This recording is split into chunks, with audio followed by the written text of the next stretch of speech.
In previous videos, we saw that as most sequences are just restrictions of functions on the real line, it's natural to see what happens to a function as x gets bigger and bigger. So, the concept of limit n tends to infinity an naturally extends to the concept limit x tends to infinity f of x. We also noticed that real numbers can not only get bigger and bigger, but it can also get smaller and smaller, which is not the case with natural numbers. So it's natural to not only look at what happens to the function as x gets bigger and bigger, but also what happens to the function when x gets smaller and smaller. And this naturally leads to the notion limit x tends to minus infinity f of x. Further, we notice that as x approaches infinity or minus infinity, 1 by x approaches 0. So the behavior of f of 1 by x near infinity or minus infinity is very similar to the behavior of f near 0. So it is natural to look at limit x tends to 0 f of x. But then if you look at f of x plus a, then the behavior of f of x plus a near 0 is the same as the behavior of f of x near a. So it makes sense to look at limit x tends to a f of x. Through this entire discussion, we motivated the definition of a limit. Finally, we saw that this notion can be expressed in terms of sequences. More precisely, we saw that limit x tends to a f of x is equal to L if and only if xn not equal to a but converges to a implies that f of xn converges to L. This is equivalent to limit x tends to a f of x is equal to L. And thus we expressed the notion of a limit of a function in terms of limit of a sequence. In this video, we will prove some theorems analogous to theorems which we had for sequences. The first theorem we saw for sequences was that if the limit of a sequence exists, then the sequence has to be bounded. We would like to state and prove a similar theorem for functions.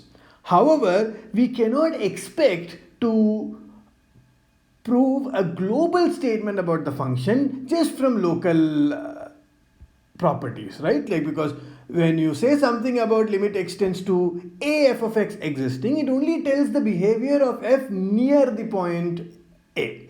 So we cannot expect to say anything global about it. So we would say that the function is bounded near a, and we would like to make this precise. How to make this precise? We will start with some definitions. Let a be a subset of the real line and f be a function from a to r, and let c be a cluster point of a. We say f is bounded on a neighborhood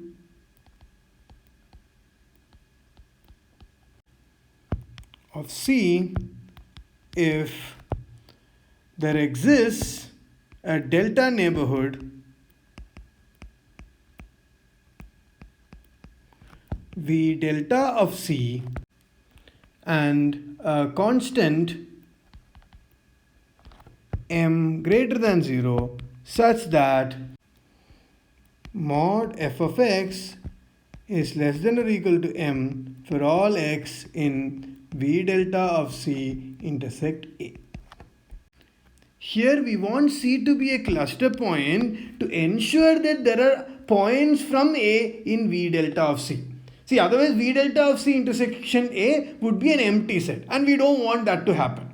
And this is a neighborhood. And in that neighborhood, we want f of x to be less than or equal to m. So in that neighborhood, f of x is bounded. So such a function is called bounded locally. So under the same assumptions as is in this definition, that is A is a subset of R, F is a function from A to R, and C is a cluster point of A, then if limit x tends to C f of x exists, implies that f is bounded on some neighborhood of C. So f is bounded on some neighborhood of C if limit x tends to C f of x exists. That is the theorem. How will you prove this? In a way very analogous to what we did for sequences.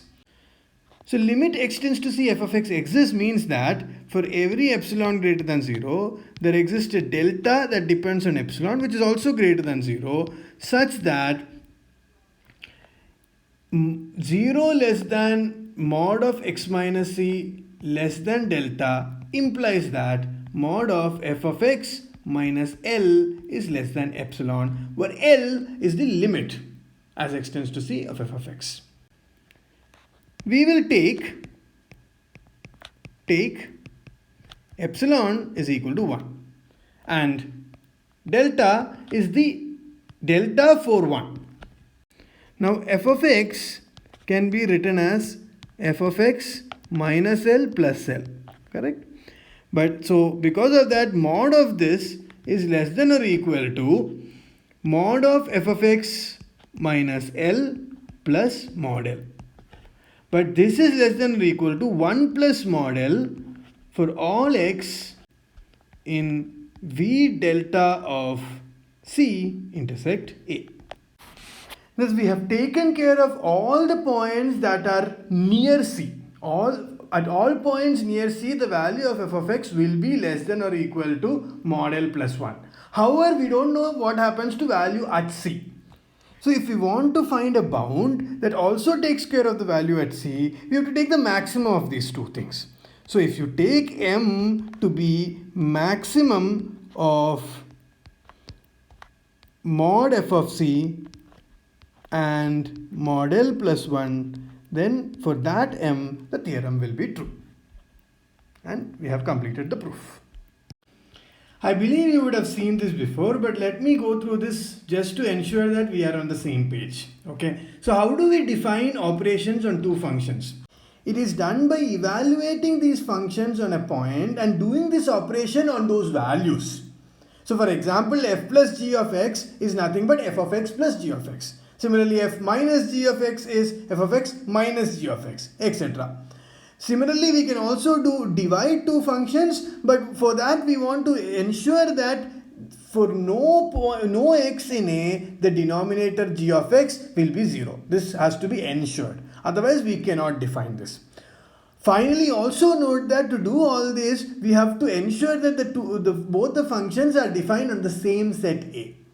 If an and bn were two sequences and an converged to A and bn converged to B, then we knew that an plus bn would converge to A plus B, an minus bn would converge to A minus B, an into bn would converge to A into B, and if B is non-zero, then an by bn would converge to A by B.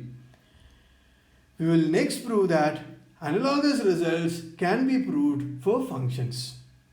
So all our usual stuff remain. A is a subset of R, F and G are functions from A to R, and C is a cluster point of A. Under these hypotheses, if limit x tends to C, F is equal to L, and limit x tends to C, G is equal to M, then limit x tends to C of F plus G is equal to L plus M, limit x tends to C F minus G is equal to L minus M, 3. Limit x tends to C F into G is equal to L into M, and finally, if g of x is not equal to 0 for all x in A and m is not equal to 0, then limit x tends to C F by G is equal to L by M. How will we prove this theorem? We will prove this theorem by using the analogous result for sequences and the sequential criterion for existence of limit. Let xn be a sequence in A such that xn is not equal to C and xn converges to C. Then as limit x tends to C, f is equal to L, this would imply that f of xn converges to L. Similarly, limit x tends to C, g is equal to m implies that g of xn would converge to m.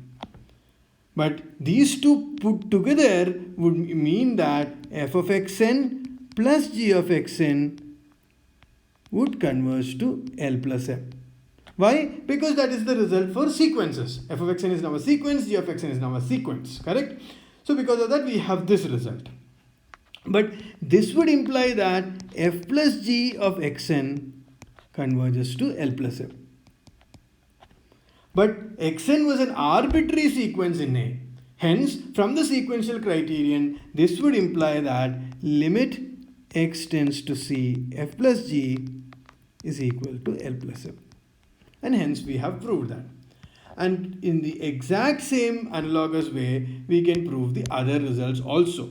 All we have to notice is that f of xn plus f of xn minus g of xn would converge to L minus m. Hence, f minus g of xn would converge to L minus m, and then you use the sequential criterion. Similarly, f of xn into g of xn would converge to L into m and use the sequential criterion. Finally, if g is never 0 and m is not 0, then f of xn by g of xn would converge to L by m. All just from the fact that the same result is true for sequences. I think this also gives you a taste of the strength of the sequential criterion of the limit of a function. So it's for these kind of purposes that having these two different definitions can often be helpful. On the other hand, you are well aware of the power of the limit theorems. It helps us convert complicated limits into simple limits. And by proving these theorems, you can now find the limit of many more functions. We will finish this video by proving the main ingredient for squeeze theorem. I prefer to state this because it is more general and it trivially gives squeeze theorem as a corollary. So the theorem is as follows. Let A be a subset of R. Let F, G, H be functions from A to R. C a cluster point of A. If f of x is less than or equal to g of x is less than or equal to h of x for all x in A, and if limit x tends to C, f of x is equal to L, limit x tends to C, g of x is equal to M, and limit x tends to C, h of x is equal to N, then L is less than or equal to M is less than or equal to N. So first let us try to see how this would imply the squeeze theorem, okay, or what is the squeeze theorem.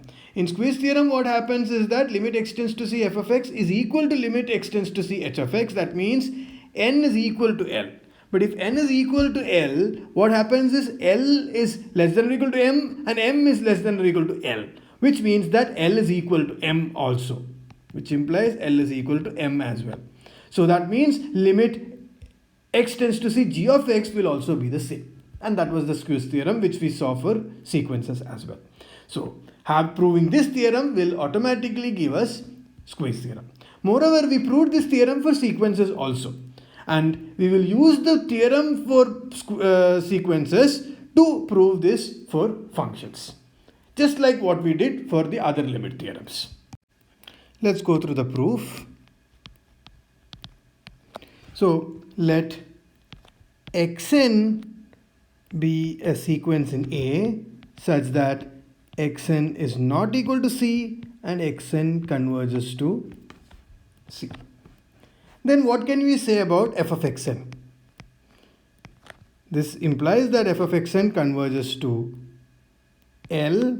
Why? Because limit x tends to C, f of x is equal to L, so f of xn has to converge to L from the sequential criterion. Similarly, g of xn has to converge to M, and finally h of xn has to converge to N.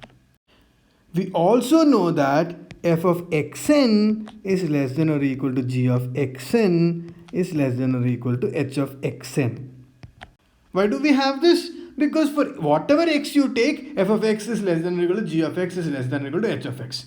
So this inequality also holds.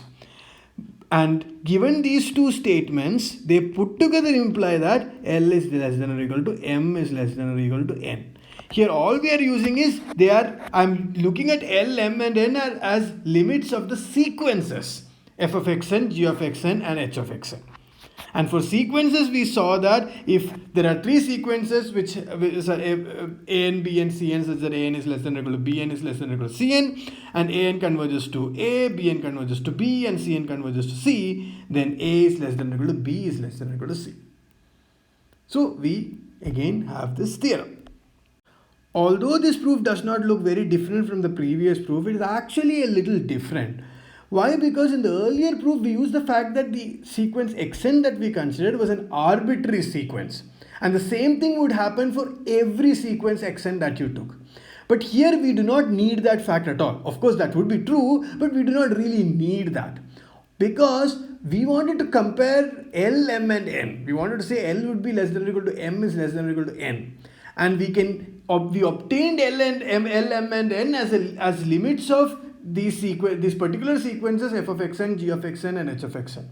The information about this one sequence was enough for us to conclude the result. And this is something I wanted to convey to you. And that is part of the reason why I did the proof. Also because this theorem is very important and hence I wanted to discuss that. So that's all the things I wanted to talk about limits. From the next class, we will talk about continuity.